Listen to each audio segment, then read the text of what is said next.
All right, hello.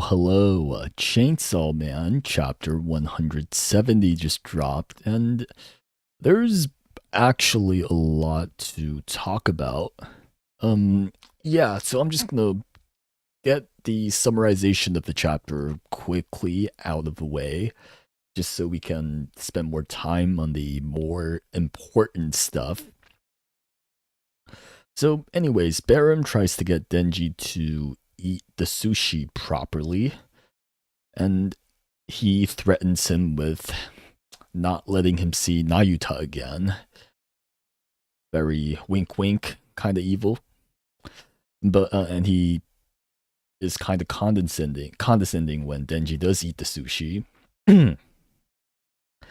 But as Denji starts to eat the sushi more messily, he gets a little angry. But Denji had enough of Barum's shenanigans, and he freaking smashed the plates off the table. And they converse a little bit, and Barum reveals that the public safety, also just like them, wants a bit of Chainsaw Man's power, but not the Denji Chainsaw Man, but the Pochita Chainsaw Man that can erase devils from existence. Denji didn't know about his own powers, or at least he didn't know about Pochita's powers, and he responds by saying that the purpose of the chainsaw is to cut down trees, to which Barum theorized that chainsaws may have other purpose before Pochita erased the devils that represent these purposes. Denji's probably really confused right now, but Barum moves on by saying that for Denji to become Pochita again, he needs, or at least Barum needs, to get everyone to be scared of him and to make Denji unhappy. And the second part he's about to make happen again by getting this sushi chef who Barum probably planned ahead with him with some form of threat to send down the main course, to which the other customers see and is repulsed by, including Katana Man. Even Katana Man is a bit unsettled.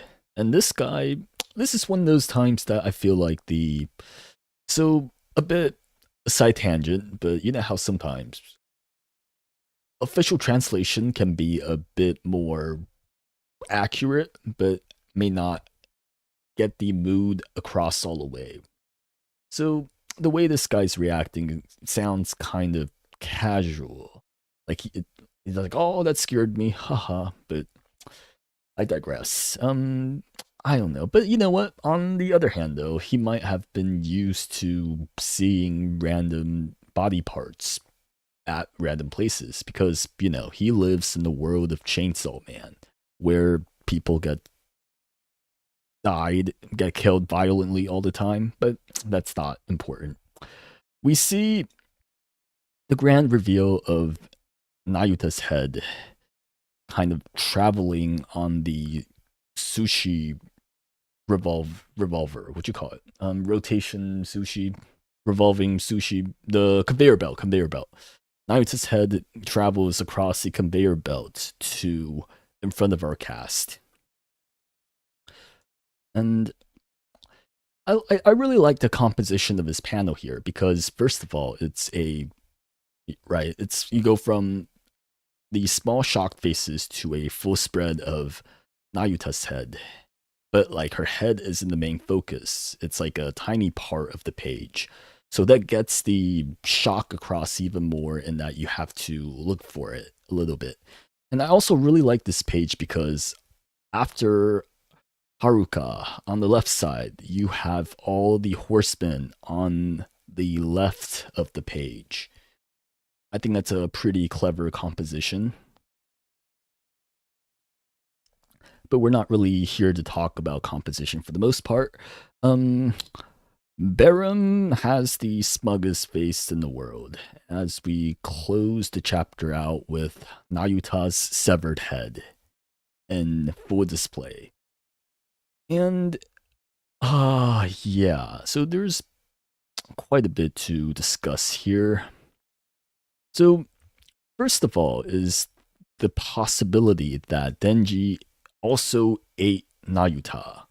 Because prior to this, Baron was giving Denji sushi, he's handpicking sushi for Denji to eat.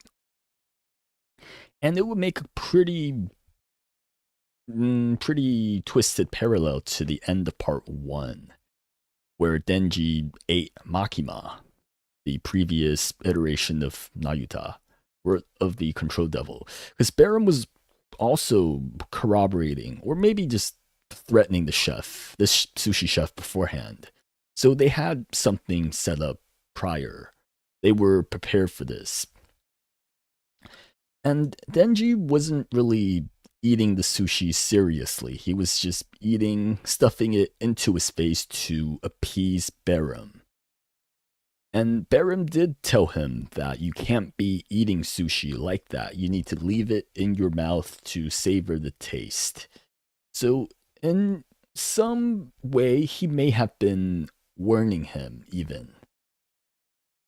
As in that if Denji had actually slowed down and then tasted the sushi, he would have noticed that he was eating Nayuta, if that was the case, because it's not confirmed. But also, the last dish that Denji ate before the Nayuta reveal was a lean tuna. And Japanese cannibal Sagawa Issei, he, back in the, I think, 80s or 90s, he killed and ate a foreign student in Japan. He was in prison for like a handful of years and then he got out. He wrote a book, and in the book, he said that he thought human fish tasted like raw tuna. So I think that's a pretty interesting connection there. Twisted, interesting, whatever word you want to use. Yeah, while we're digesting that, give us a second to digest this possibility. And then moving on, while Barum is getting a lot of these hate, I think we have to remember that Fami is equally responsible, if not more responsible for this, because Fami was the one that suggested for them to go to this particular restaurant, the Sushishi restaurant. And also, we've known for a while that Fami and Barum were working together, so this is I think any hate that Barum's getting, Fami should also be getting. Just equal amount, minimum. There's also a bit of foreshadowing here because the name of the restaurant is Death by Sushi, and it's a little more obvious in Japanese. So I think maybe Japanese readers would have predicted this because the name of the restaurant in Japanese is Sushi no Soshi, which means sushi ingredients death, which you can, maybe through this make the connection prior of certain body parts being part of the sushi ingredients. And of course, there is a bit of a parallel to parts of part 1. Because as we know, Barum idolized Makima, and he wants to carry on her legacy, which is apparently to kill Denji's little sisters and beheading them. And just like Makima said, Barum here is very determined to make Denji as unhappy as possible by being very cruel to him. So, will Denji break from this? Because after Makima killed power, Denji entered a catatonic state. He just kind of became a zombie before releasing Pochita. And while I don't think it would be satisfying for him to be like that again, because first of all, it's been done before, and second, like, look at how smug Barum is. You don't really want Barum to ever get a win, but at the same time, Denji's been through a lot lately, arguably even more so than at this point in part one. So I think it's also very possible that he becomes a zombie again, even though it'd be repetitive. I don't really want that to happen, but I'm saying it might. And then part one, Denji broke out of his state by power saving him through. Because Denji drank a bit of Power's blood, which preserved a bit of her in him. And then she'd had her inner dialogue with him and brought him out of that state. Whereas in part two, I'm thinking Nayuta can possibly replicate that because she did use her chains on him in the past. So we might see a repeat of that. It's possible. But through this, there's also I guess, the idea that Denji might just turn on humanity as a whole. Because he did say in part one that he will side with whoever takes care of him. And humans, as of late, have been very not kind to him. Right? Like Yoshida and the public safety, they severed his body. Barum and the others, they burnt his house down and killed Nayuta.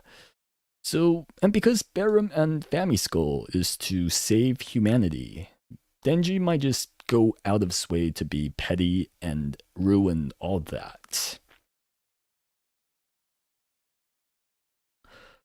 Ba-ba-ba.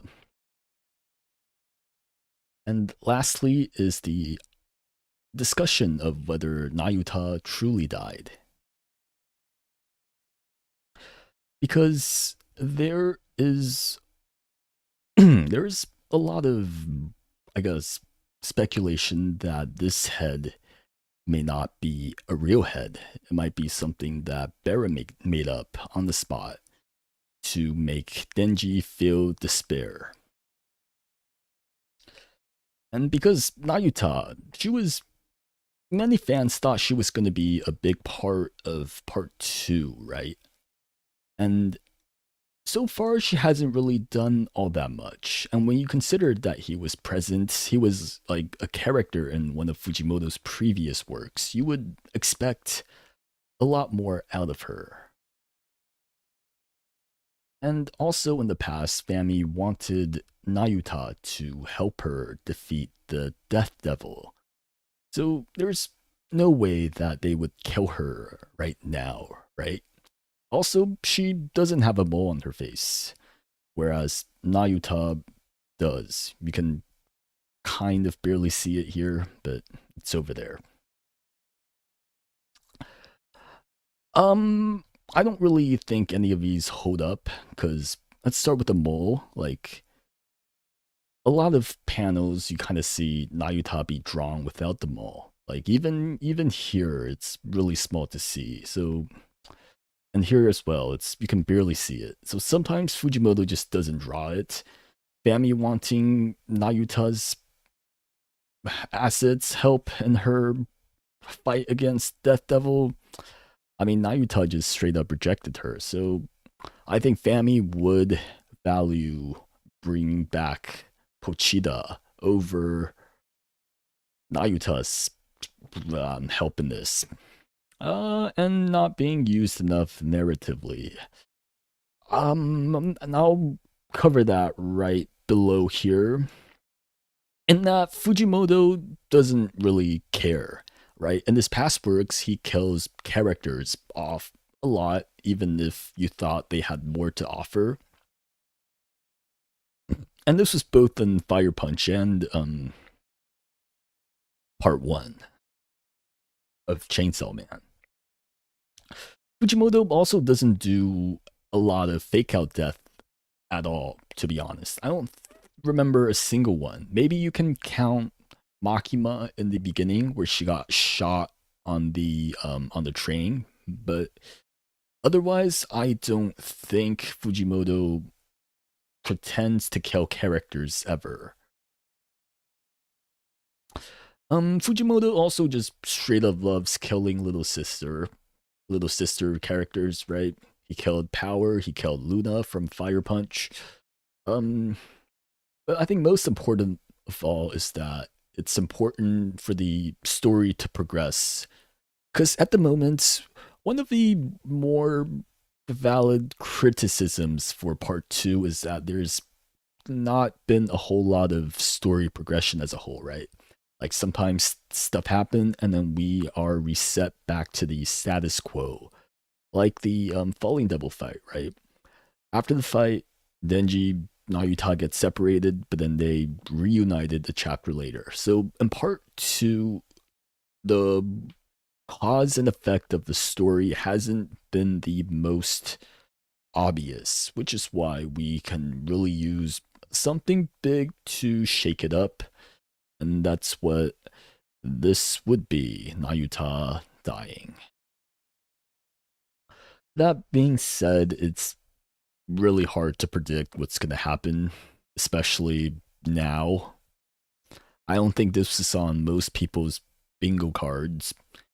But yeah, that will be it for me for the week. We're getting a chapter in 2 weeks. So yeah, that's about all. Ooh, wild chapter. Well, see you guys later.